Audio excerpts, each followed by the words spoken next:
বিদ্যুতের অযৌক্তিক metre rent ও demand charge প্রত্যাহারের দাবি জানিয়ে শনিবার 11 মে সকাল 11টায় খুলনা প্রেস ক্লাবে সংবাদ সম্মেলন করেছে সামাজিক সংগঠন খুলনা নাগরিক সমাজ। এ সময় আগামী 1 মাসের মধ্যে তাদের দাবি মেনে না নেওয়া হলে আন্দোলন কর্মসূচি ঘোষণা দেওয়া হয়। সংবাদ সম্মেলনে লিখিত বক্তব্য পাঠ করেন নাগরিক সমাজের সদস্য সচিব বাবুল হাওলাদার। এ সময় অন্যান্যদের মধ্যে উপস্থিত ছিলেন নাগরিক সমাজের আহ্বায়ক অ্যাডভোকেট আ.ফ.ম. মহাসিন, খুলনা উন্নয়ন আন্দোলনের চেয়ারম্যান শেখ মোহাম্মদ নাসির উদ্দিন, আমরা বৃহত্তর খুলনাবাসীর সাধারণ সম্পাদক আলহাজ সর্দার আবু তাহের, সিনিয়র সাংবাদিক আবু হাসান, নাগরিক নেতা মোহাম্মদ দেলোয়ার হোসেন সহ আরও অনেকে। Anjuman, Dhrubabani news desk. সংবাদ সম্মেলন করে অন্যান্য প্রতিশ্রুতির সাথে ঘোষণা করেছিলেন যে মিটারের মূল্য সমন্বয় হওয়ার পর আর কোনো মিটার ভাড়া নেওয়া হবে না। আমাদের জানা মতে মিটার স্থাপনের সময় আবাসিক মিটারের ক্রয় মূল্য ছিল ৩,২০০ টাকা এবং বাণিজ্যিক মিটারের মূল্য ছিল ১৪,০০০ টাকার মতো। অথচ গত ৮ বছর যাবৎ উপরিল্লিখিত হারে মিটার ভাড়া নেওয়া হচ্ছে, যা ক্রয় মূল্যের চেয়ে অনেক বেশি পূর্বে নেওয়া হয়েছে।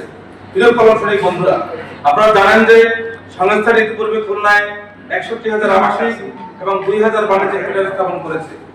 এই বিশাল সংখ্যার মিটার থেকে লাগাতারভাবে অতিরিক্ত মিটার ভাড়া গ্রহণ করা হচ্ছে, যা শুধুমাত্র বাড়ির মালিকদেরই নয়, সিংহভাগ ক্ষেত্রে ভাড়াটিয়াদের ভাড়া এসে পড়ছে। ফলশ্রুতিতে স্বল্প আয়ের মানুষকেই এর দায়ভার নিতে হচ্ছে।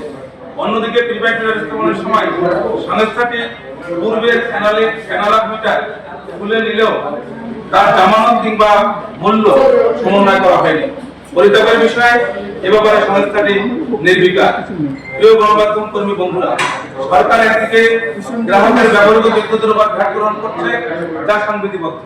অন্যদিকে বিদ্যুতের চার্জ বাবদ মোট চার্জ হিসেবে অর্থ নেওয়ার পরও ডিমান্ড চার্জ নামের একটি বিশাল অঙ্কের টাকা গ্রহণ করছে সংস্থাটি, যে বিষয়টি আমাদের নিকট বোধগম্য বা গ্রহণযোগ্য নয়। প্রিয় বন্ধুরা, এই সংক্রান্তে আপনাদের অবগতির জন্য একটি চিত্র তুলে দেওয়া হলো।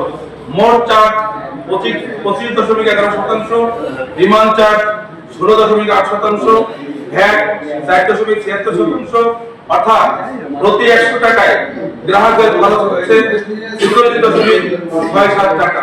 এর উপর বাড়তি মিটার ভাড়া। একদিকে সরকারের ভ্যাট যেটি পরিধানযোগ্য, অন্যদিকে মোট চার্জ, মিটার ভাড়া, আবার ডিমান্ড চার্জ। বিষয়টি আমাদেরকে হতবাক করে। আপনাদের মাধ্যমে সংস্থাটির প্রতি মিটার ভাড়া এবং ডিমান্ড চার্জ প্রত্যাহার, প্রিপেড মিটার স্থাপনের সময় খুলে নেওয়া অ্যানালগ মিটারের জামানত অথবা মূল্য ফেরত কিংবা সমন্বয় করার আহ্বান জানাচ্ছি।